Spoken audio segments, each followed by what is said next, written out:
So the final parts of task 4 ask you to list all the movies that are currently in the database, and once you've done that, create a mechanism to sort the movies by particular fields. At this stage, once we've managed to add data dynamically to the database, it becomes more or less quite simple just to retrieve them and use our table from earlier on. So we go into the source code. So in listmovies.php, this time, rather than creating a PHP script that generates encompasses all the HTML, we're taking the alternative approach of starting off with our HTML file, which is identical to the previous listmovies.html. As you can see as we go through, everything's so far as before. But once we get to the table and we put all the table headings, what we're going to do now for each row of the table is connect to the database as before. Again, you might need to change the host and credentials. Test that connection is good, otherwise print out an error. And then start to build the SQL query. Just at this stage, we'll focus on this query here. So select star from movie order by title. Okay, so that's going to select all the records from movie, all the fields, and order them by title. Okay, so we can execute our SQL query and get back some results. And then with that result set, we can fetch each row and then act on that row, and we can keep iterating over that until we have no more rows from that result. Okay, and fairly straightforward. We're going to, for each result that's in the database, we're going to print out a table row. So there we've got the tr tag, and fix that at the bottom, our end tr tag for the table row, and then we're going to have each of the data items. So the poster, we're going to extract from the associative array that came back for this row. So we say row poster, and that will return the URL for that image. And the same for all the following. For title, synopsis, we're just using the associative array row and the different keys which we expect to find in it. And each of these functions just prints out a little bit of HTML. So fairly straightforward.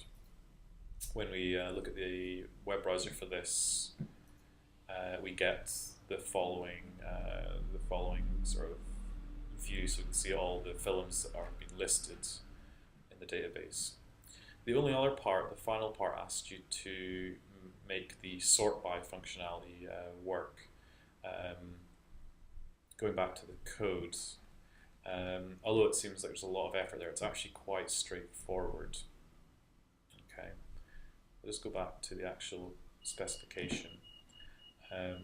So we want to be able to sort the order of the movies by particular fields. So we already had this little form created in an earlier version of the page.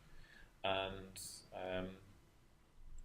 to make the table resort itself every time this form is submitted, whenever that form is submitted, it changes the URL because it's using a get method, and it's passing this information, the information that was contained or the last selected item. So if title was selected from the little list, then sort by would have title, or it could be score or genre. Okay, and just by doing this little bit of change, we can then modify the SQL query to order the results by a particular field. If we actually look at the source code for this, there's not an awful lot of effort involved.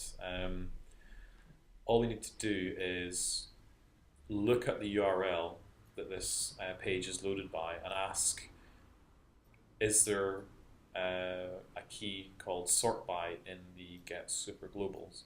If that is set, if it's been provided, then we can extract the value and we can modify our SQL query to order by that particular value. So the default down here is order by title, but you can imagine that could be order by score or order by genre. Okay, and if we go and look at the browser, we can order by score. You can see the images are changing by genre. Comedy comes first, and then crimes down there, or by title. Okay, and we can see that's changing. And what you should note is each time the URL changes up top there. Okay. And that's getting fed into the SQL query, which is affecting the order the results come back in. So not an awful lot of coding effort involved to get it, but like I said earlier on, it was maybe quite tricky to observe that it was really only this little extra bit of SQL that needed to be added, and a mechanism to find out the current selected value of that option. Okay, that concludes the walkthrough for this Assess lab. There's quite a bit of work there, and I guess my advice is to really focus on where you think the marks are going to be awarded, and try not to get bogged down in too many details before you actually sit the next lab. And good luck.